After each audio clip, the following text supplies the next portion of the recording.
Alors, autre jeu autour de la figure du roman historique, 24 fois la vérité de Raphaël Mels aux éditions Tripode. Très habilement, là encore, une histoire familiale se tisse. Il y a un narrateur qui est contemporain et qui est un journaliste spécialisé en nouvelles technologies, qui est dégoûté par ce qu'il fait, qui nous en révèle et nous en explique pas mal sur l'asservissement et l'appauvrissement culturel que constitue l'évolution, selon lui, du web en l'espace d'une vingtaine d'années, hein, cet espace qu'on qu'on imaginait libre et qui l'est sans doute encore moins que ce qu'il précédait. Bref, donc ce journaliste frustré par ce qu'il a à faire, lucide, brillant, cruel, entreprend de raconter l'histoire de son grand-père qui s'appelle Gabriel, qui s'appelait Gabriel, qui était un opérateur de cinéma. Cette histoire est un bel hommage par vignettes successives, et c'est un beau récit du siècle. Euh, à chaque fois, il a cadré en tant que documentaire des moments importants de l'histoire du cinéma. 24 fois la vérité, c'est une citation de Godard. Godard est très présent. C'est un livre qui aurait pu être un essai sur l'image, le cinéma, l'évolution de l'image, et puis sa conflictualité avec ce qu'on fait maintenant de l'image et via les nouvelles technologies. Et ça ne l'est pas. C'est un roman familial à la fois très habile, très bien tourné et remarquable. Ça s'appelle 24 fois la vérité de Raphaël Mels aux éditions Le Tripode.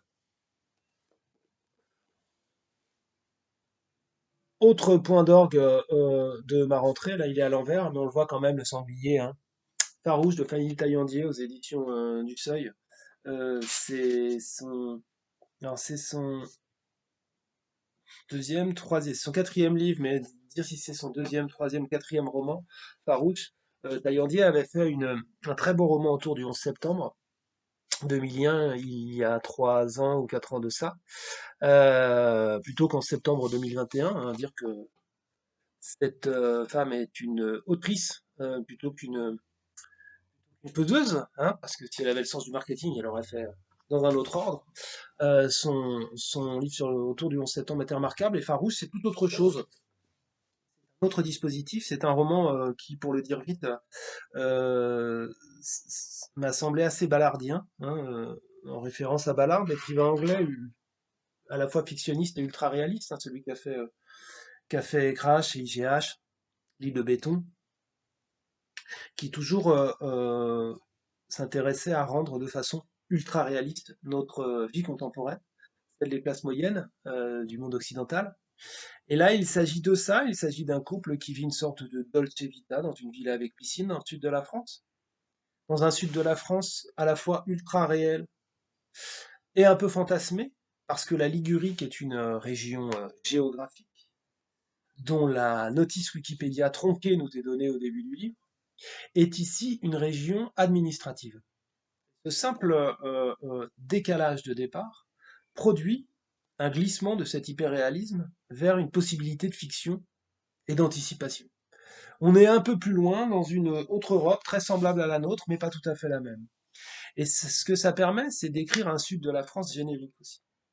C'est de décrire la constitution d'une ville, hein, de ses classes sociales et de sa répartition en quartiers, des antagonismes entre blocs sociaux qui ne se voient pas, qui ne se parlent pas, qui ne se côtoient pas alors qu'ils vivent à côté, à l'échelle d'un sud de la France, sans avoir à désigner qui Marseille, qui Nice, ce qui typologiserait, ce qui poserait les choses d'une manière typique, mais nous éloignerait de ce que peut produire ce livre-là, c'est-à-dire par effet d'ultra-réalisme, l'irruption d'éléments d'angoisse, d'inquiétude, comme ce sanglier qu'on voit en couverture et qui s'approche peu à peu de la villa, comme cette étrange voisine qui vient se baigner chez eux, comme ce rodéo de mobilette dans la galerie marchande où travaille un des personnages, produisent des fissures, des fissures extrêmement ténues et inquiétantes dans le rapport au monde du couple de personnages qui, euh, qui encore une fois ne sont, voilà, encore une fois, j'ai pas dit encore une fois, qui ne sont pas des simples silhouettes ou des simples figurants. Les personnages existent et ce sont eux qui nous racontent les choses. Et ça, Taïandi, elle sait bien le faire. Elle se coltine le boulot de romancière. Donc les personnages existent, les voix existent, tout ceci produit l'illusion de réel, en plus de cet ultra-réalisme, et qui se fissure. Et ça fait de ce livre pleinement de fiction, dans un décor pleinement fictionnel, puisque faut dès cette Ligurie qui n'est pas la Ligurie, enfin, voilà, qui n'est pas la Ligurie dans sa définition géographique, mais qui est autre chose, une autre version de notre monde. Cette fiction produit des possibilités de réflexion, à tous les sens du terme, de réflexion de notre rapport au réel et à la ville, et au sud, et à l'opulence, et à la crise, toujours potentiellement saillante entre classes sociales. Voilà, donc ça s'appelle Farouche. C'est un livre absolument remarquable. Je dis trop remarquable hein, dans ces vidéos, mais voilà, c'est un livre en tout cas que j'ai plus que remarqué, que j'ai largement goûté, apprécié, et qui, à l'instar hein, des ballardes que j'évoquais, ne vous quitte pas, travaille en vous, après coup. Farouche, de Fanny Taillandier. Je parlais du genre polar, alors il y a cette merveille, cette terrible merveille aux éditions Gallmeister, on est habitué chez eux hein, à avoir des terribles merveilles. C'est traduit de l'américain par Jack Mayo, ça s'appelle True Story de Kate Reed Petty. Vous le raconter en entier serait impossible, sa structure est complexe, là encore une fois, elle est labyrinthique, elle fonctionne par fragments. On a du journal, on a des bouts de scénario, on a plusieurs récits enchâssés, mais on sait assez vite qu'il s'est passé quelque chose à l'époque du lycée aux États-Unis. Il s'est passé quelque chose autour d'une fille qui a peut-être été agressée. Alors on ne saura pas tout au long du livre quelle a été la nature réelle de cette agression, parce que c'est une histoire que qu'ont raconté, que se sont racontés des jeunes hommes fiers d'eux. Ils ont laissé dire d'ailleurs, ils ont laissé dire plutôt que de raconter qu'ils avaient pu faire des choses terribles avec cette fille qui était saoule lors d'une soirée et qu'ils ont ramenée. Et nous on ne sait pas ce qui s'est vraiment passé. Ce à quoi on assiste sont les terribles conséquences de ce qui s'est peut-être passé. Et plus que ça, les terribles conséquences de la rumeur que ça produit. C'est-à-dire que la fille ait été violée ou non, dans tous les cas de figure, elle est foutue. Et puis par ailleurs, que les violeurs aient été violeurs ou non, du fait de la responsabilité qu'ils ont eue dans cette affaire, ils sont viciés. Et pour certains d'entre eux foutus. Ça dépend de leur sens moral. Et donc voilà, c'est une histoire terrible, True Story, qui est basée sur cette idée géniale, c'est-à-dire que ce qui compte n'est pas tant de savoir ce qui s'est passé, même si c'est ça qui va nous tenir tout du long, hein, et qu'on ne saura qu'à la fin. Ce qui compte, c'est d'assister aux conséquences des spéculations autour de ce qui s'est passé. Autre version extraordinaire de fictionnelle de la violence de la société américaine, de la violence de la société patriarcale et de la violence faite aux femmes. C'est absolument remarquable. Donc Kate Reed Petty, premier roman aussi, aux éditions Gallmeister. Premier roman, donc ça c'est pas un premier, mais alors c'est un de ceux que j'ai préférés cet automne. Les occasions manquées de Lucie Frick, aux éditions Le Cartanier, traduit de l'allemand par Isabelle Libert. Je pensais en lire un passage, mais je trouve pas le bon parce que en fait ce livre-là, tout est bon. Bon, c'est un peu une formule. Les occasions manquées, c'est un road movie. Alors la référence du road movie féminin, puisque ce sont deux femmes de 40 ans qui partent sur la route toutes les deux. Ce serait Thelma et Louise, ça aussi ce serait une formule trop facile. En tout cas, ces deux femmes-là, ces deux copines, partent ensemble sur la route, sur les routes d'Europe. Elles partent d'Allemagne au départ, juste vers la Suisse, donc pas loin. Et pour une raison terrible, parce que pour accompagner le père de l'une d'entre elles, qui a décidé de procéder en Suisse à une opération de mort assistée. Donc c'est un voyage qui démarre pas sous les meilleurs auspices. Ce qui est très fort, c'est la langue et la vivacité avec laquelle ça nous est rendu, et la personnalité immédiatement campée hein, de la narratrice et de sa copine. Et puis rien ne va se passer comme prévu, comme dans tout bon road movie, c'est-à-dire qu'arriver en Suisse, c'est autre chose qui va advenir. Alors évidemment, le père en question est quand même, et on ne nous ment pas là-dessus, de toute façon sous la menace d'un cancer généralisé. Donc pas de faux happy end, mais pas ce qui devait se passer. Et les, les routes qui partaient ensemble s'éloignent, vont évidemment à la fin du livre se retrouver, mais passant par l'Italie, passant par la Grèce, ces voix sept voix de femmes, à la fois rock'n'roll, désabusées, lumineuses, drôles, drôles surtout, drôle, quelle énergie, de Lucy Frick fait de ce livre quelque chose d'aussi touchant et attendrissant que les meilleures comédies, sentimentales ou comédies tout simplement, ou comédies psychologiques. Et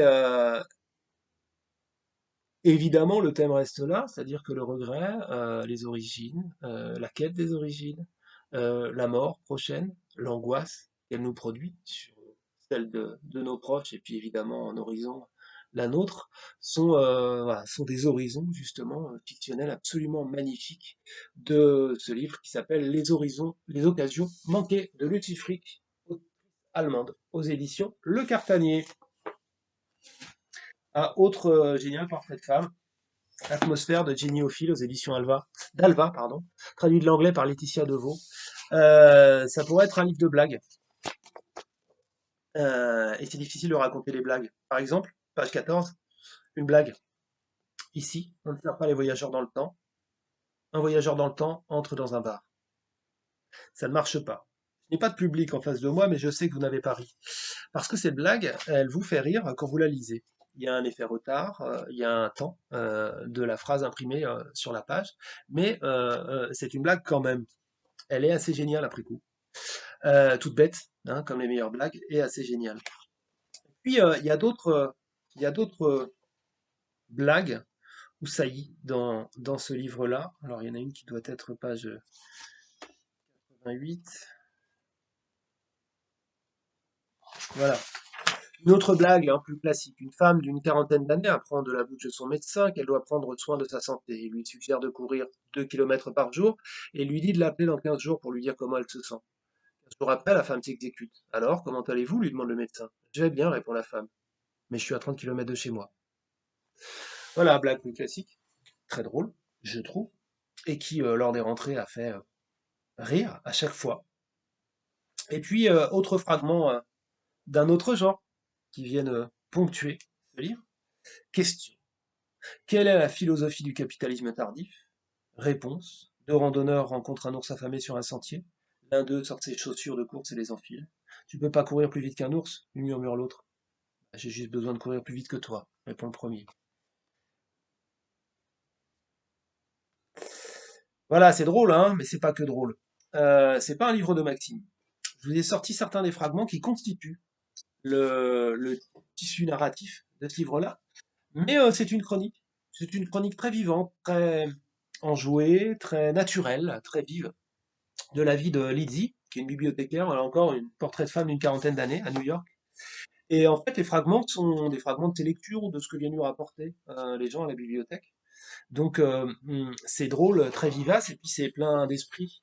Et puis le dernier, hein, la philosophie du capitalisme tardif, ça dit bien un autre fond de ce livre-là, qui est un livre qui, l'air de rien, sans faire le malin, nous fait potentiellement beaucoup réfléchir, et dit quelque chose de très beau, de très juste, de notre angoisse contemporaine quant à la fin du monde prochaine. Donc, Atmosphère de Jenny Ophil, c'est plusieurs choses à la fois. C'est à la fois une comédie, c'est à la fois un portrait de femme, et puis c'est un très beau livre sur notre solastalgie, notre angoisse partagée de fin du monde. Donc, c'est traduit de l'anglais par Laetitia Deveau, et c'est aux toutes récentes et remarquables éditions d'Alva. Voilà. Et alors, ce dont il faudrait parler pour finir, et on va faire un peu plus vite, euh, c'est voilà, un autre portrait, un portrait d'homme, celui-là. Un portrait d'homme un peu ectoplasmique, euh, qui se voudrait un corps tropical mais qui ne l'a pas.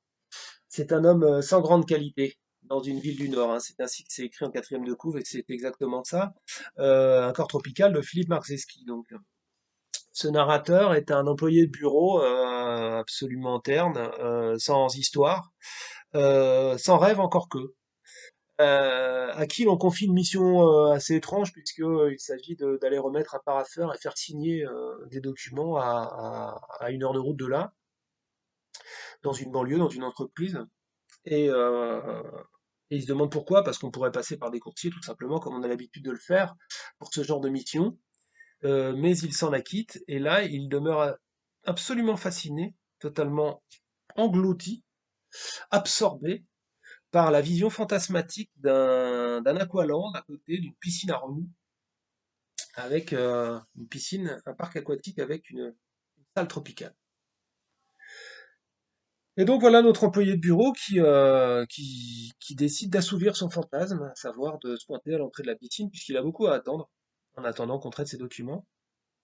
Se pointer à l'entrée de la piscine, acheter le maillot standard qu'on vend à l'entrée de la piscine dans un distributeur automatique qui n'est jamais à la taille, donc lui il se trouve tout ventripotent, un peu gêné par son érection dans le vin à remous et en même temps en train de vivre une sorte d'extase métaphysique. Et c'est déjà très bien. Voilà, un peu à l'instar du Mariette Navarro, on est dans une épiphanie poétique, alors sous autre latitude et sous un tout autre climat. Et c'est tenu par une phrase. Ce personnage ectoplasmique, je le disais, ne devrait pas exister, ne devrait pas prendre existence. Je le lis. Mais, euh, mais il existe par la grâce d'une écriture, d'une manière de conter, hein, digne des plus grands et des meilleurs écrivains de chez Minuit, hein, que j'évoquais tout à l'heure. C'est-à-dire, tout coule naturellement, l'air de rien, et l'air de rien, on se laisse prendre, alors que ça ne devrait pas fonctionner. Voilà, c'est ça qui est très fort. C'est-à-dire que scénaristiquement, c'est trop invraisemblable ce qui va arriver ensuite, parce qu'il va arriver des choses invraisemblables. Et les tropiques, il va s'y retrouver par concours de circonstances les plus rocambolesques possibles. Il va s'y retrouver dans les tropiques, notre narrateur. Euh, Là aussi, hein, il y a du Tintin, mais alors vraiment dans l'enchaînement des événements.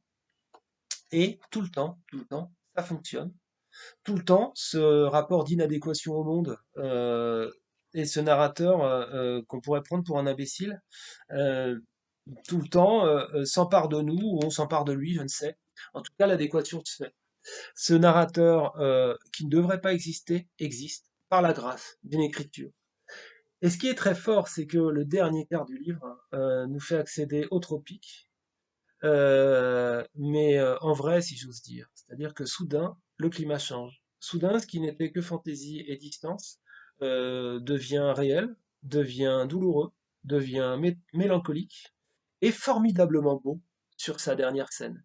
Donc ça, c'est aussi voilà, un des charmes que seule la littérature peut offrir, je pense. C'est-à-dire que vous lisez quelque chose qui ressemble à, à pas grand-chose, si j'ose dire, ne ressemble pas à un autre livre, donc ça vous va. Et puis à un moment, il faut que ça existe. Et puis ça existe quand même, on y croit quand même alors qu'on n'y croit pas. Comment le dire autrement?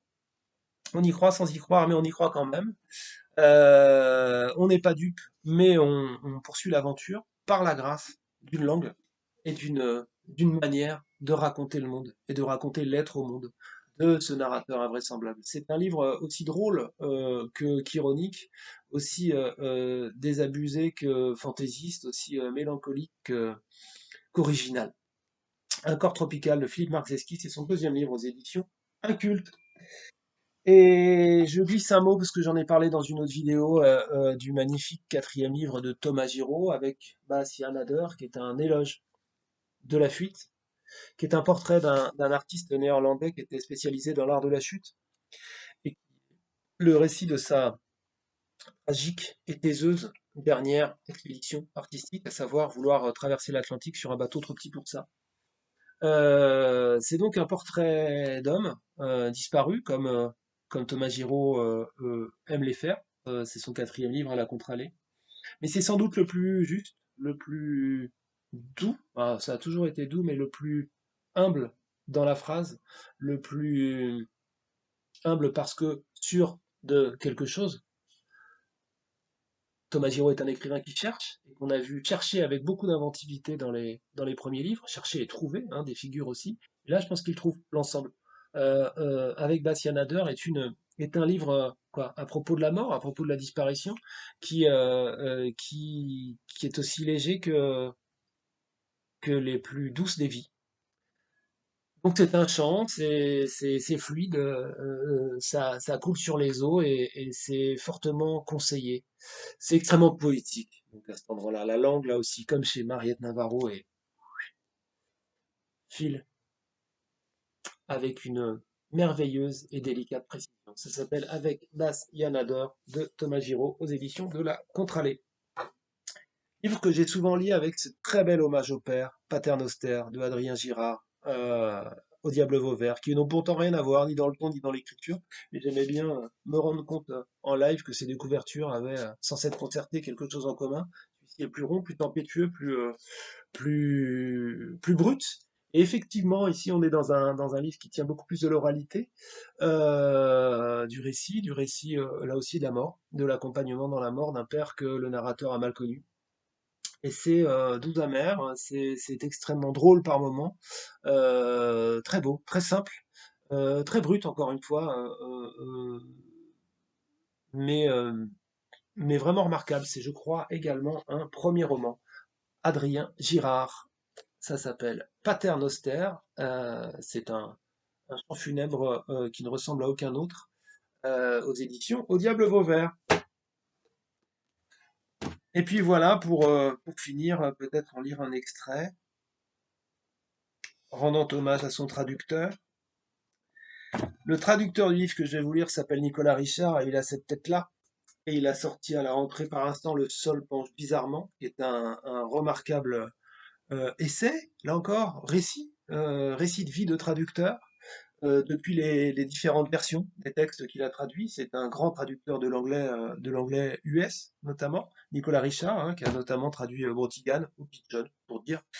Et là, ce Leader Key, Mississippi Driver, c'est euh, c'est formidable, c'est formidable et formidablement traduit. J'en prends un extrait presque au hasard. C'est l'histoire d'un chauffeur de taxi, enfin ce que nous raconte le narrateur, qui est chauffeur de taxi, ancien prof d'université, qui le fut très brièvement parce qu'il était incapable d'être prof, mais passionné de Shakespeare. Donc il le vit paradoxalement mieux dans un taxi totalement pourrave, dans les bas-fonds des villes du sud du Mississippi, donc dans des coins les plus tristes et les plus pauvres d'Amérique. Il le raconte comme ça. Il existe un syndrome de la tourette propre au taxi baptisé l'invectivite du chauffeur de taxi. Cette maladie fait que les chauffeurs circulent en appliquant au monde une sorte de correction automatique, conférant un flux de pensée truffé de grossièreté. Irascible, susceptible, un molar de plaintes obscènes gluant sur nos langues, et pourtant, nous n'étions pas comme ça au départ. Non, c'est le boulot qui nous pourrit les méninges. Ce sont les gugus dans leurs camions énormes qui ne se servent pas de leur clignotant parce qu'ils considèrent que ça fait efféminé. Ce sont les chauffeurs du dimanche et les piétons suicidaires, les interminables convois de chantier en route pour aller construire encore plus d'immeubles afin que des soi-disant étudiants puissent gerber dedans. Tu fais un doigt d'honneur au feu rouge parce que tu sais qu'il n'est pas tout à fait inanimé. Il est possédé. Il y a un esprit malin piégé dans chaque feu rouge. Et tu as beau prendre toutes les meilleures résolutions du monde, te voilà, une fois de plus, en train de taper sur ton volant, à maudire les incessantes provocations de la circulation. Et puis, tard le soir, incapable de trouver le sommeil, tu repenses à toutes les crises que tu as piquées devant la caméra installée à côté de ton rétroviseur, cet œil unique qui constamment observe ton âme. Tu ne comprends pas exactement comment fonctionne cette caméra. Elle est reliée, tu ne sais trop comment, à une boîte de métal dans ton coffre. De temps en temps, ton superviseur charge les informations dans une autre boîte qu'il a dans son coffre. Et comme tu ne piges pas comment fonctionnent les choses, tu t'inquiètes que Stella puisse te voir quand ça lui chante. C'est peut-être ce qu'elle fait toute la journée. Elle est peut-être en train de fumer un cigare tout en te regardant adresser un doigt d'honneur pour la centième fois à l'exorciste déguisé en feu rouge au croisement de Finch et de Coleman. Voilà, ça parle tout le temps, ça parle avec une vivacité, avec une fantaisie, avec un argot génial, avec un rapport au monde à la fois totalement désabusé, totalement foutraque et hilarant. Euh, c'est euh, c'est bluesy, c'est bluesy, mélancolique et extrêmement drôle, encore une fois. Et également traduit James Tremblay, par exemple, et voilà, ce genre d'ours mal léché, de frappe à dingue avec des fêlures qui font voir le monde par les, par les éclats, comme si le monde était un, un ensemble voilà, de tessons de fer cassés et qu'on devait et qu'on devait voir à travers. C'est un faux polar qui peut-être le deviendra un vrai à un moment. Je ne saurais vous le dire, je ne vous le dirai pas en tout cas.